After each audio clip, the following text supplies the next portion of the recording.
everybody! Summer Game Fest will start on June 6th of this year, and if rumors are true, this is going to be one of the biggest years for the brand. In the lead up to the festivities, I figured I might as well do a predictions video.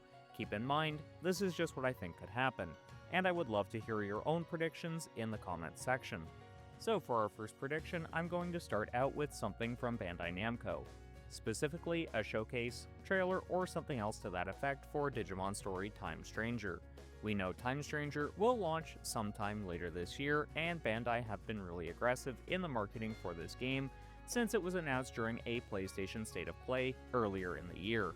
Since we're in a narrow window where Bandai can optimize the sales figures for Time Stranger, I think this is a very safe prediction. So I think should Bandai Namco be part of Summer Game Fest, we'll get a release date for Time Stranger. I've theorized in previous videos that we'd likely get it around August or September. This would make sense as gamers' wallets are usually stretched very thin during the October through to December windows, since most companies blow their loads in the lead up to the holidays. Another reason Bandai will want Digimon out in August or September comes down to Pokemon ZA later this year. Pokemon being the far bigger IP and similar in the eyes of a lot of people means Bandai's window of opportunity to maximize sales is far smaller than if they released it later in the year. Fellow YouTuber Karn EX stated in one of his recent videos he wouldn't be surprised if we see the game moved into 2026, and this also wouldn't surprise me, but the game is well into development. But a release this year just makes a bit too much sense. Also, I covered in a previous video, Video Games Plus is taking pre-orders already, and they don't typically do so unless a release date is close to being announced. They're not like GameStop or other similar sites, which survive from taking pre-orders way too early. So, when do I think we'll see Time Stranger release? I actually think August 1st could work out, considering that is Digimon Day. Also, taking a look at the projected lineup of games coming out in August, there really isn't much in the way of competition. So, it's possible we might see a release in early to mid-August, though I think early September could also be a possibility, given September is weak until the later portions of the month. Overall, I think we'll see Time Stranger show up in some capacity. We're going to stick with Bandai for a little bit, as I've got a lot to say about them in general. I think we may see them show off one of the various Tales of remasters that have been long rumored.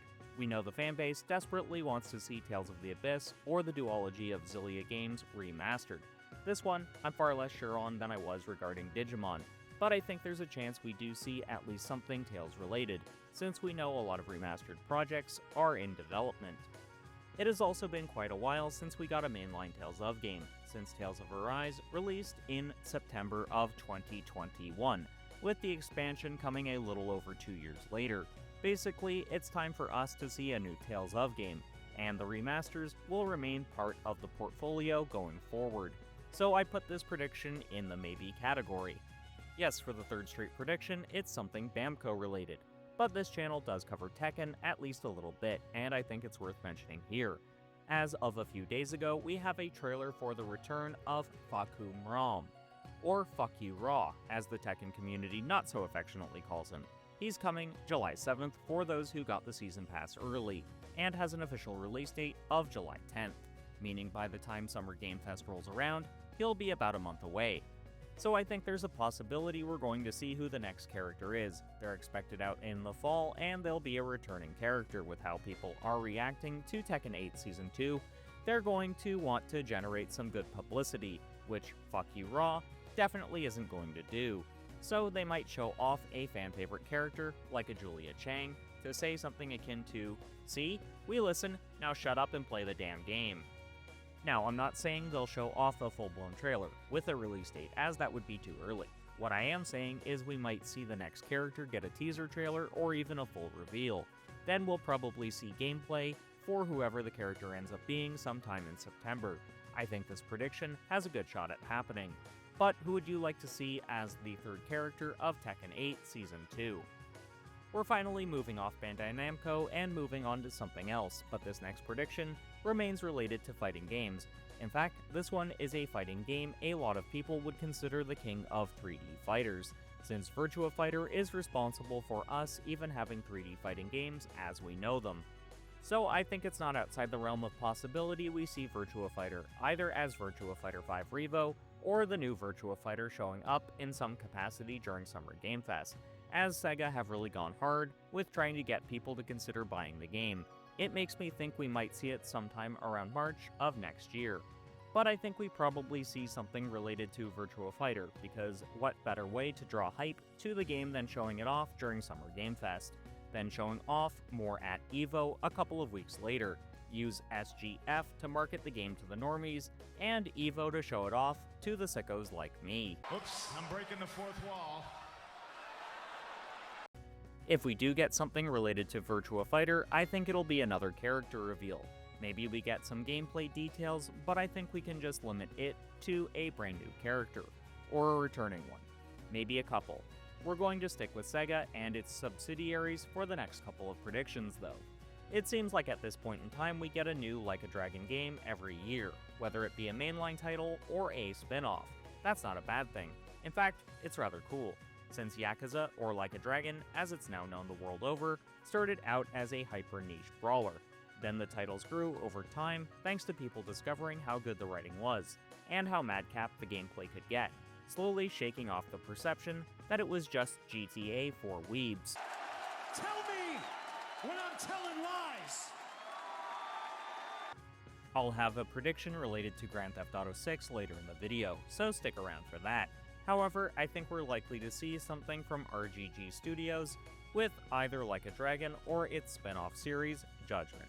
Those games are popular at this point in time, and Summer Game Fest is just a great time to reveal another one. This is high levels of copium talking, but I would love to see Yakuza Dead Souls get a remake, as that game was my entry point into the franchise. It's not outside the realm of possibility either, when you consider Like a Dragon Ishin being a thing. That game was a very small spin-off within the Yakuza franchise. But yeah, I think there's a strong chance we see something Yakuza related at Summer Game Fest. I just don't have an exact idea as to what we'd see pinned down. This next one is kind of a few predictions in one, so a few of these may turn out to be true and a few may not. We'll just have to wait and see. But I do think Atlus will have a strong showing at Summer Game Fest, whether it be part of them having their own dedicated show, or showing up as part of the Xbox Showcase happening on June 8th. Basically, they're going to be there in some capacity, especially considering it seems like they're gearing up to announce the Persona 4 Remake.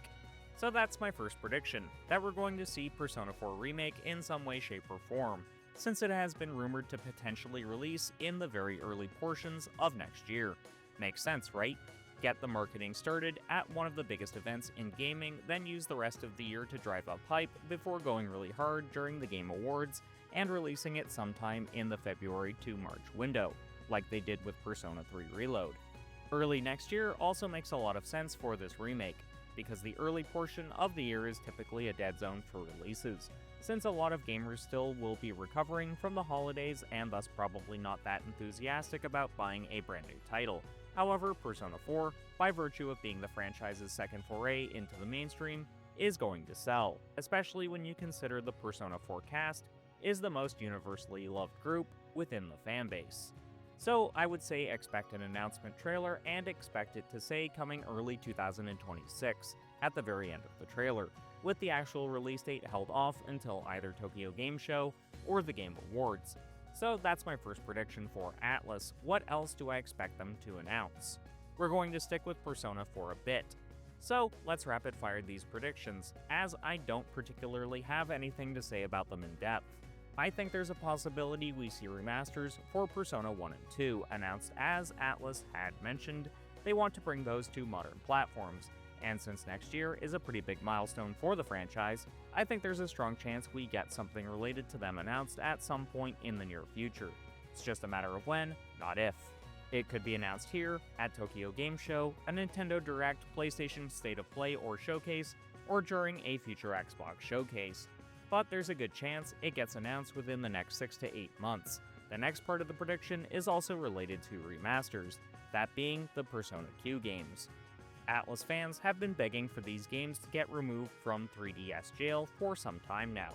With the Switch 2 coming out soon, we might just see that happen, along with ports to other platforms.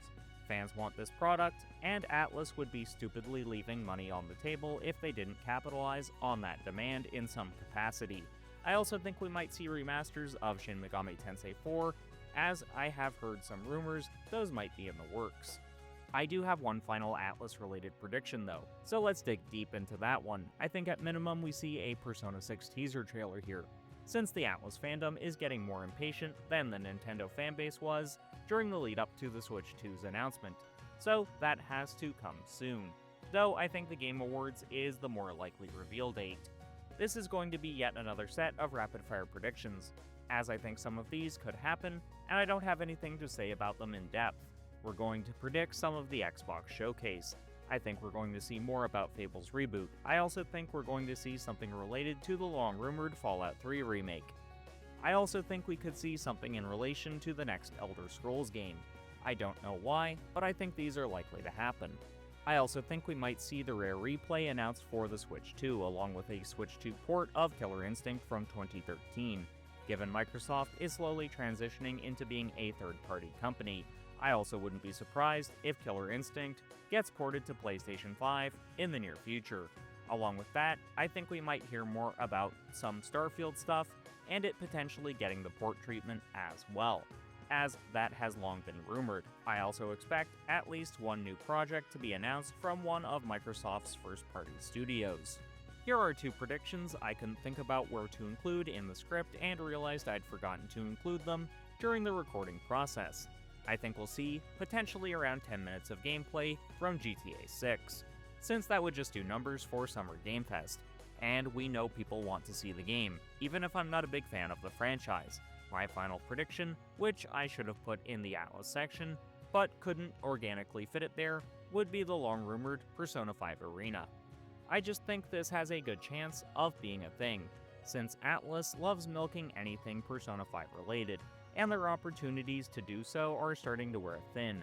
Plus, Persona is more or less a yearly franchise to some degree.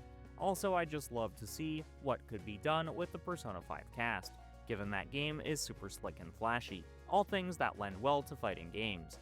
I think both of these extra predictions, for lack of a better term, have a high probability of happening. So those were just some of my predictions for Summer Game Fest 2025. What do you think is likely to happen? Now check out my video on why 2026 will be a big year for Persona, and until next time, keep blazing that trail.